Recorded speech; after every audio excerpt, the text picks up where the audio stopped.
Kejadian ini aku alami ketika beberapa bulan yang lalu. Mereka yang tidak terlihat ternyata memang berada di sekitar kita. Mulai yang bisa dilihat secara langsung ataupun tidak. Yang peka mungkin akan merasakan lebih. Yang tidak, mungkin hanya sekedar merasakan mereka ada. Kejadian yang kualami membuatku tidak mau mengalami untuk yang kedua kalinya. Sekaligus menjadikan pelajaran bagiku untuk selalu menjaga sikap dimanapun dan kapanpun kita berada. Jika harus mengingat kembali kejadian itu, aku sangat ketakutan. Namaku Aslan, seorang mahasiswa tingkat akhir di sebuah kampus yang berada di Taman Sari, Bandung. Rumahku berada di Brantas. Malam ini, aku mau membagikan pengalaman terseramku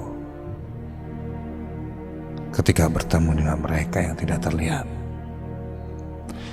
Bukan di kampus ataupun di rumah, tapi pengalaman nyataku ini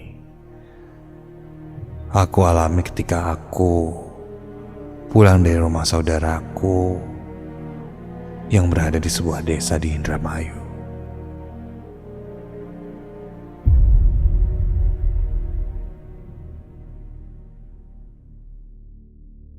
Hari itu adalah hari yang menyenangkan bagi saudaraku.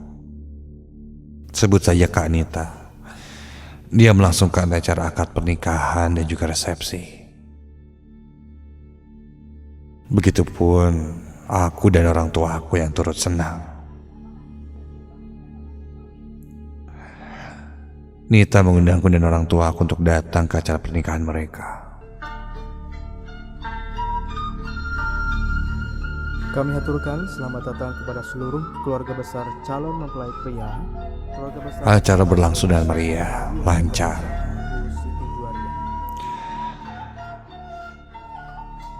Dan selesai di malam hari.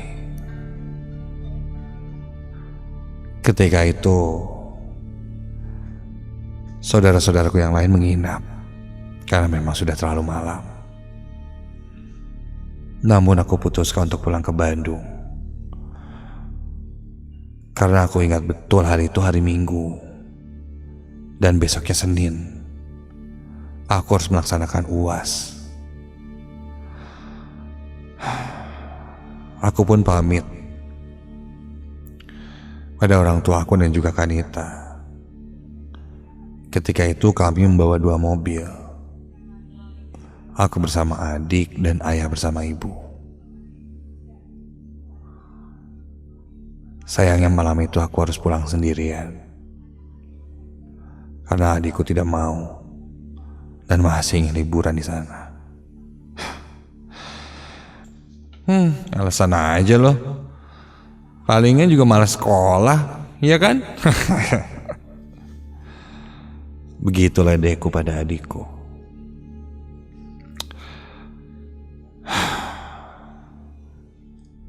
Ayah menyuruhku membawa mobilnya dan terpaksa aku harus pulang sendiri. Sebelum pulang dari rumah, Kak Nita berpesan padaku untuk menggunakan jalan tol. Jangan menggunakan jalan Kabupaten Indramayu.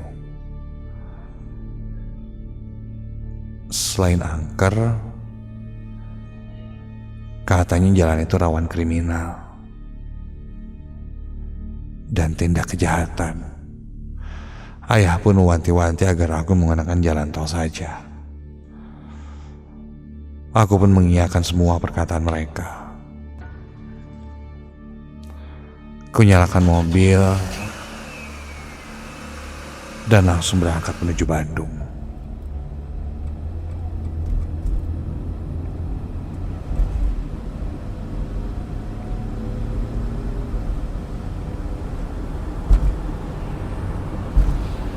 Ketika sudah lumayan jauh dari rumah Kak Anita,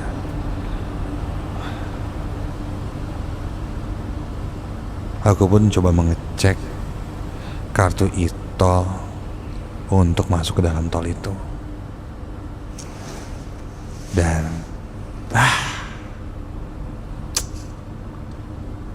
sepertinya kartu e-tolku ketinggalan.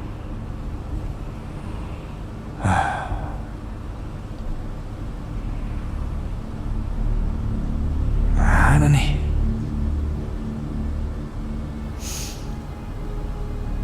Mau balik lagi nanggung udah nyampe di sini. Mau telepon bokap nggak enak, harus nyusulin udah malam gini. Yaudahlah. Karena kartu e-tolku tertinggal, aku pun lanjut saja. Tak mau ambil pusing, sampai di pertigaan itu aku mengambil ke arah kiri menuju jalan Kabupaten Indramayu yang sempat dilarang oleh mereka. Aku hafal jalurku itu akan melewati kota Subang, Tanjakan Emen, Samping, lalu sampai ke Bandung. Aku lalu pacukan mobilku menelusuri setiap jalanan demi jalanan. Dan ketika itu aku mulai masuk ke sebuah kebun karet yang jauh dari permukiman penduduk. Sesekali juga aku merasakan hanya mobilku saja yang melaju di jalan ini. Jalannya sangat sepi, bahkan lebih sepi dari dugaanku. Coba aja gak ketinggalan tuh e-tol, gak akan masuk ke jalanan begini nih. Sepi mana serem lagi. Ini pasti hutan kayak banyak setannya. Ketusku kesal, ditambah aku kedinginan. Karena dingin ku matikan AC mobil dan membuka jendela. Mobilku itu dan membuat angin dari luar jendela masuk ke mobil. Kini aku rasakan udara malam itu yang terasa lebih menyegarkan dari AC mobil.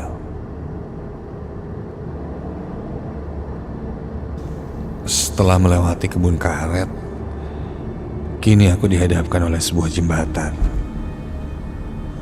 Jembatan ini cukup panjang dan membentang lurus. Di bawah jembatan itu ada aliran sungai. Dan suara aliran sungai itu terdengar meskipun aku di dalam mobil.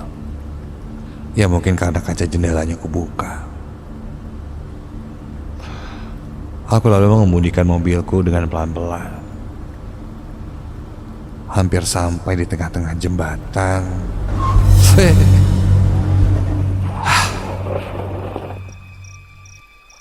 Aku berhentikan mobilku ketika kulihat di tengah jembatan itu ada orang yang sedang berjalan. Dari perawakannya dia seorang perempuan, menggunakan baju seperti dress berwarna putih selutut, rambutnya panjang sepunggung, dan berjalan membelakangiku. Aku sempat berpikir, jangan-jangan itu kuntilanak. Tapi setelah aku lihat lagi, jelas itu manusia. Karena jalannya pun menapak ke aspal. Mungkin orang stres kali ya. Karena dia berjalan di tengah jalan. dan otomatis dia menghalangi jalanku. Ngapain sih di tengah jalan? Hoi! Hei! Aku coba mengklakson orang itu agar menepi ke pinggir jalan, sambil melajukan mobilku perlahan mencari celah untuk menyusulnya. Tapi tidak bisa. Perempuan itu terlalu menghalangiku.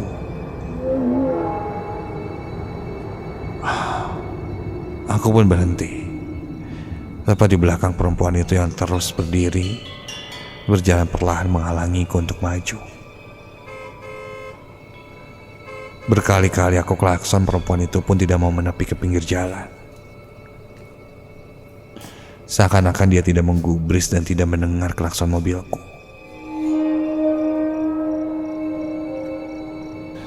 Timbul perasaan was-was.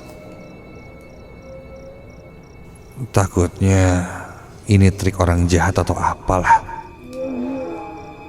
Sampai akhirnya aku pun tepat berada di belakang perempuan itu. Dan perempuan itu pun berhenti berjalan. Jarak mobilku dan perempuan itu hanya sekitar 3 meter. Ku coba beri kode dengan lampu mobilku. Aku dim lampu mobilku, membuat cahaya berkedip-kedip lampu jauh dan dekat di belakangnya. Beberapa kali aku dim lampu mobilku itu.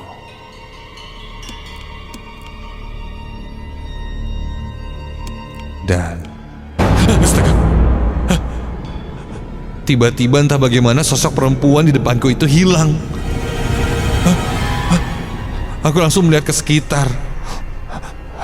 Ketika itu posisiku berada tepat di tengah jembatan.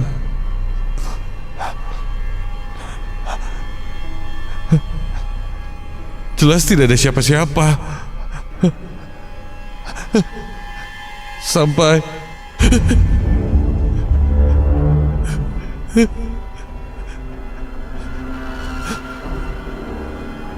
astaga. Ketika aku lihat di samping kanan, tak jauh dari posisiku itu ada sebuah pohon besar yang berdekatan dengan jembatan. Dan ketika itu kulihat, ya Tuhan, ada sosok perempuan dengan baju putih panjang dan rambutnya yang hitam panjang sedang duduk di dahan pohon besar itu. Buru-buru aku membuang mukaku dan bulu kuduku berdiri seketika. Jantungku berdegup dengan sangat cepat. Tanpa pikir panjang, aku lalu tancap gas meninggalkan jembatan itu.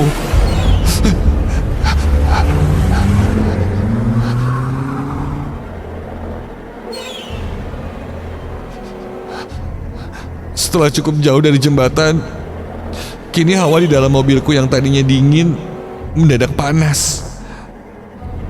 Aku menutup jendela dan menyalakan AC mobilku. Namun tetap terasa gerah.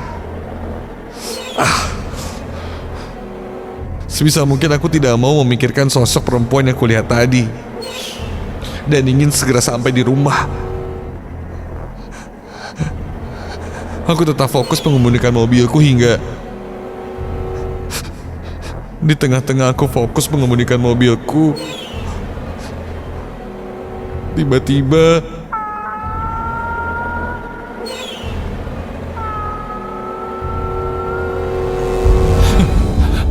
aku seperti mendengar ada suara perempuan di dalam mobilku. Aku tetap berpikir positif. Mungkin aku sedang berhalusinasi saja, pikirku dalam hati.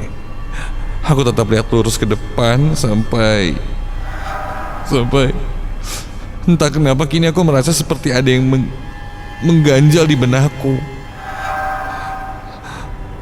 Terasa seperti ada yang duduk di belakangku. Iya, di jok mobil belakang.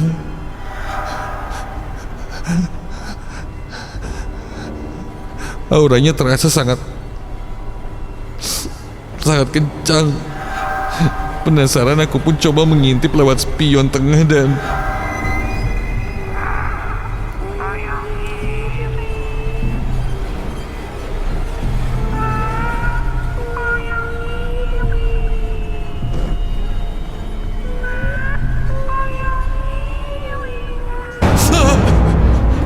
Ketika mataku terkunci pada spion tengah mobil, aku melihat sosok perempuan yang sepertinya sama seperti yang kulihat di jembatan. Namun kini lebih jelas. Kulihat wajahnya pucat namun penuh sayatan-sayatan. Dan dia tersenyum menyeringai serta tertawa mengerikan. Aku pun hanya diam dan menunduk sambil terus berdoa di dalam hatiku.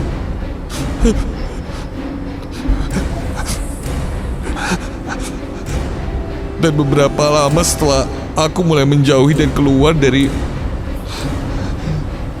daerah hutan, aku pun merasakan sosok itu menghilang.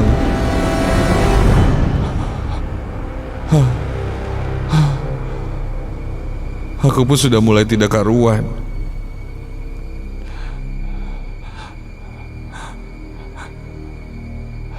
Kini aku lihat sebuah jalanan yang besar, yang kiri kanannya lapangan. Aku pun memberhentikan mobilku sejenak di pinggir jalanan itu. Aku coba mengatur nafas dan menarik nafasku. Kepalaku sangat pusing ketika itu. Hingga entah kenapa aku pun tak sadarkan diri.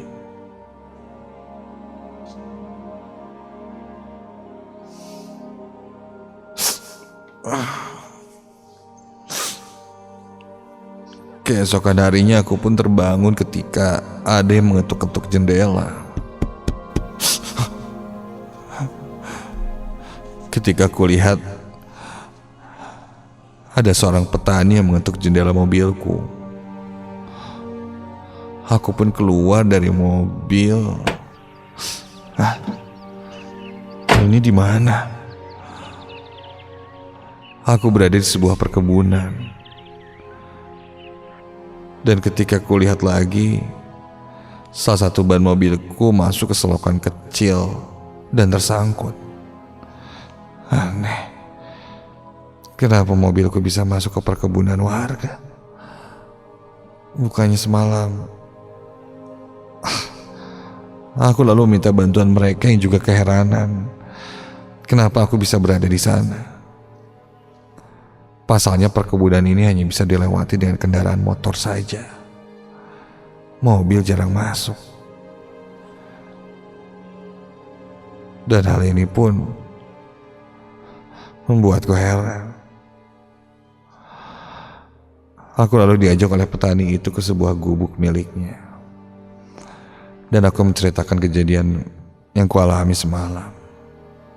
Tentang sosok perempuan yang kulihat dan mengikutiku.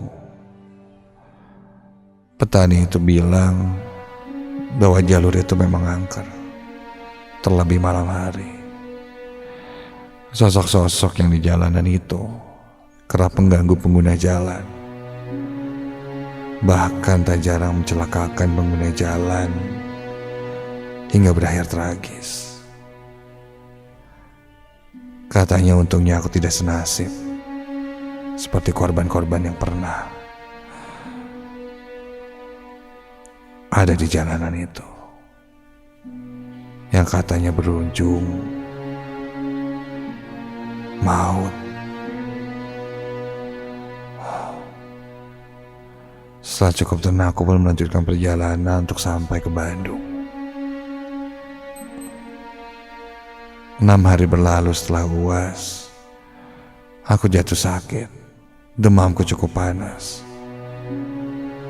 Badanku sangat pegal, terutama di punggung. Aku mulai merasa ini bukan hanya sakit biasa saja. Aku lalu konsultasi pada temanku Randy yang mengerti hal-hal seperti ini. Katanya aku ketempelan sosok perempuan.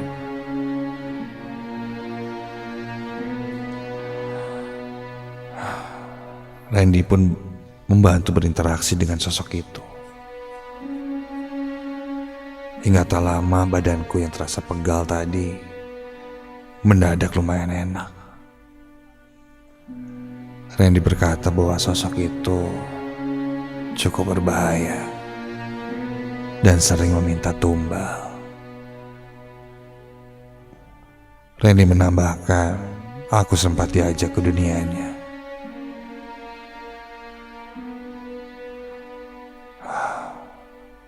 Untuk dijadikan korban selanjutnya. Mendengar perkataan Randy, bulu kuduku berdiri seketika. Namun untungnya aku masih diselamatkan. Karena aku masih mengingat yang di atas. Setelah itu aku pun percaya adanya dunia yang lain, dimensi yang lain selain kita. Mereka yang tidak terlihat, bahwa mereka pun benar-benar ada dan hidup berdampingan dengan kita di sisi yang berbeda.